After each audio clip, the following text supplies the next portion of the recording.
Bonjour à tous. Suite à un oubli, la vidéo d'hier n'a pas pu être mise en ligne.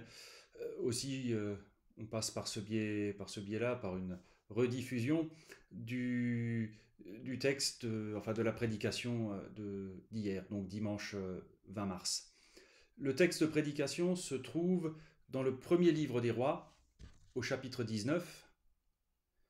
Akab parla à Jézabel de tout ce qu'avait fait Élie et de tous ceux qu'il avait tués par l'épée, tous les prophètes.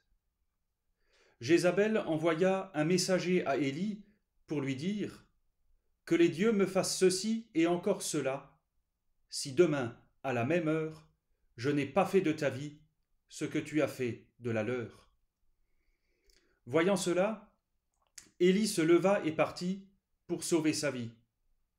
Il arriva à Beer-Shéva, qui appartient à Juda, et y laissa son serviteur. Lui-même s'en alla au désert à une journée de marche. Y étant parvenu, il s'assit sous un genêt isolé. Il demanda la mort et dit « Je n'en peux plus. Maintenant, Seigneur, prends ma vie, car je ne vaux pas mieux que mes pères. » Puis il se coucha et s'endormit sous un genêt isolé. Mais voici qu'un ange le toucha et lui dit « Lève-toi et mange. » Il regarda à son chevet. Il y avait une galette cuite sur des pierres chauffées et une cruche d'eau. Il mangea, il but, puis se recoucha. L'ange du Seigneur revint, le toucha et dit « Lève-toi et mange, car autrement le chemin serait trop long pour toi. » Élie se leva, il mangea et but, puis fortifié par cette nourriture, il marcha 40 jours et 40 nuits jusqu'à la montagne de Dieu, l'Horeb. Il arriva à la caverne et y passa la nuit. La parole du Seigneur lui fut adressée. « Pourquoi es-tu ici, Élie » Il répondit « Je suis rempli de zèle pour le Seigneur, le Dieu de l'univers. Les fils d'Israël ont abandonné ton alliance, ils ont démoli tes autels et tué tes prophètes par l'épée. Je suis resté moi seul, et l'on cherche à m'enlever la vie. » Le Seigneur dit « Sors et tiens-toi sur la montagne, devant le Seigneur. Voici, le Seigneur va passer. » Il y eut devant le Seigneur un fort vent puissant qui érodait les montagnes et fracassait les rochers. Le Seigneur n'était pas dans le vent. Après le vent, il y eut un tremblement de terre. Le Seigneur n'était pas dans le tremblement de terre. Après le tremblement de terre, il y eut un feu. Le Seigneur n'était pas dans le feu.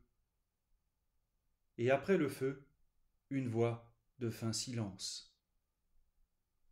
Alors, en l'entendant, Élie se voila le visage avec son manteau. Il sortit et se tint à l'entrée de la caverne. Nous nous sommes tous demandé où est Dieu ? Une question vieille comme le monde, une question que se posent déjà les grandes figures de la Bible, comme par exemple le prophète Élie. Où est Dieu ? Il est frappant de constater que chaque fois que la Bible se penche sur la question, elle commence par dire « où Dieu n'est pas ». L'histoire d'Élie nous parle de tempêtes à fracasser les rochers, de tremblements de terre, de feu, autant de signes qui, à travers l'histoire des religions, sont censés dire toute la puissance de Dieu qui commande aux éléments, au destin, au cosmos.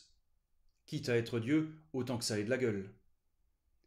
Mais vous aurez remarqué que ce texte de 1 Roi commence par dire, et avec un certain plaisir, où Dieu n'est pas. De la même manière, quelques siècles après Élie, lorsque les femmes se rendront au tombeau pour embaumer le corps de Jésus, on leur dira « Vous cherchez Jésus de Nazareth, le crucifié ? Il n'est pas ici. » Il est facile d'enfermer Dieu dans ses projections ses fantasmes, ses projets, ses velléités de puissance, de force ou de pouvoir.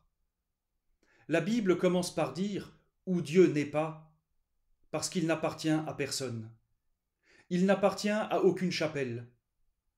Et je ne vous apprendrai rien en vous disant qu'on ne peut l'enfermer dans aucune doctrine ou aucune représentation.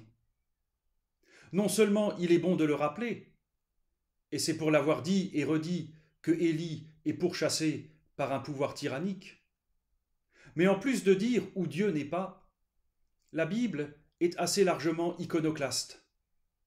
Elle présente et confesse un Dieu aux antipodes de ce que les religions enseignent, l'exemple suprême étant la croix. Dieu ne se manifeste pas dans le vacarme, dans la tempête, le feu ou le tremblement de terre. Il est dans le silence de la brise. Tout comme Dieu se reconnaît dans, avec et à travers le crucifié. L'antienne du 3e dimanche du Carême dit « Mes yeux sont sans cesse tournés vers le Seigneur ». On aurait cependant tort de croire qu'il s'agit uniquement de contemplation béate, tout comme on a tort de voir en Dieu le grand ordonnateur de tout. Vous savez que cette image ne produit rien. Vous savez qu'elle ne correspond pas à ce qu'est Dieu. Dire de lui qu'il est à l'origine de tout, qu'il décide de tout, conduit à une impasse rationnelle et spirituelle. Dire que Dieu dirige l'histoire revient à dire qu'il a voulu l'invasion en Ukraine, qu'il a voulu le 11 septembre, qu'il a voulu Auschwitz. Lors d'une étude biblique il y a quelques années, quelqu'un me disait aussi le plus sérieusement du monde que si en 2005, la ville de la Nouvelle-Orléans avait été partiellement détruite par l'ouragan Katrina, c'est parce que Dieu voulait y empêcher la tenue de la Gay Pride. Dire que Dieu décide de tout revient à dire que chacun est responsable de son propre malheur. Si les choses vont mal, c'est parce qu'on est un mauvais croyant et que Dieu punit. Croire en ce Dieu ne conduit nulle part. Cette foi culpabilise. Et d'un autre côté, comment aimer un Dieu et comment faire confiance à un Dieu qui tire les ficelles et s'amuse à envoyer tous les malheurs du monde, histoire de nous apprendre à vivre? Le théologien Maurice Bellet parlait de ce Dieu comme du Dieu pervers. Je le répète, la Bible est iconoclaste et prend bien soin de déconstruire les images dans lesquelles Dieu est trop souvent enfermé. Le Dieu de la foi est visible sous les traits d'un marginal, condamné à mort et exécuté, de la façon la plus infâme qui soit. C'est d'ailleurs un reproche qui a souvent été fait aux premiers chrétiens. Comment pouvez-vous dire qu'un prophète, à moitié clochard, est mort crucifié, peut être Dieu? L'Ancien Testament n'est pas en reste. Nous le voyons avec l'histoire d'Élie. Dieu n'est pas dans les démonstrations de force, mais dans le silence de la brise. Élie traverse un temps de crise. Il a rappelé qu'on ne peut pas enfermer Dieu dans ses représentations étriquées. Il a rappelé qu'on ne peut pas se servir de Dieu pour légitimer le pouvoir. Ce qui provoque, et c'est dit au début du texte, la colère du roi Akab et de la reine Jézabel, qui veulent tuer Élie.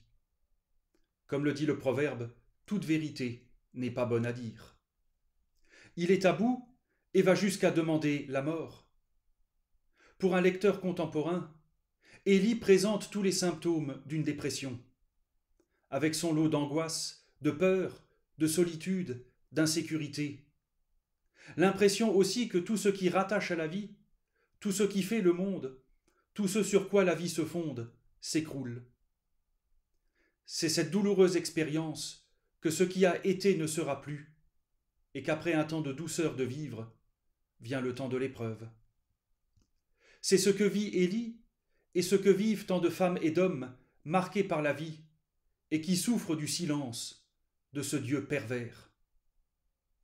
Dans notre texte, Élie est au bénéfice d'une intervention de Dieu qui ne lui fait pas la morale. Il ne cherche pas non plus à lui remonter le moral avec des phrases qui ne consolent pas. Élie est appelé à se lever, à manger et à se recoucher. Dans la foi, Élie fait l'expérience du désert. Mais comme vous le savez, dans la Bible, le désert est le lieu de la renaissance, du renouveau, le lieu de la rencontre avec Dieu. Élie doit découvrir que le Dieu de sa foi n'est pas là pour tirer les ficelles et s'amuser à voir les gens ramper devant lui. Élie découvre que le Dieu de sa foi vient lui donner des forces pour repartir.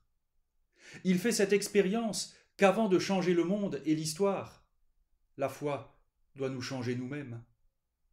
Dans la Bible, lorsque Dieu se révèle, il ne manifeste pas forcément son identité ou son essence, mais il dit quelque chose de la réalité humaine. Il vient révéler la dimension de salut qui habite tout être humain. Dieu nous révèle l'autre versant de la souffrance, de la crise ou de la mort, pour nous dire que toute impasse peut devenir passage vers une réalité nouvelle. Et ce genre de manifestation a bien plus de gueule qu'un tremblement de terre, du feu ou de la tempête. Mes yeux sont sans cesse tournés vers le Seigneur. Il s'agit d'une invitation, en ce temps de carême, à porter nos regards plus loin que les apparences. Une invitation à scruter le silence pour y discerner la présence de Dieu. Mes yeux sont sans cesse tournés vers le Seigneur, sans cesse tournés vers autre chose que le bruit, la fureur, la course, les démonstrations de puissance, tournés vers un chemin qui m'ouvre un avenir de confiance et de paix qui germe au cœur de l'agitation. Amen.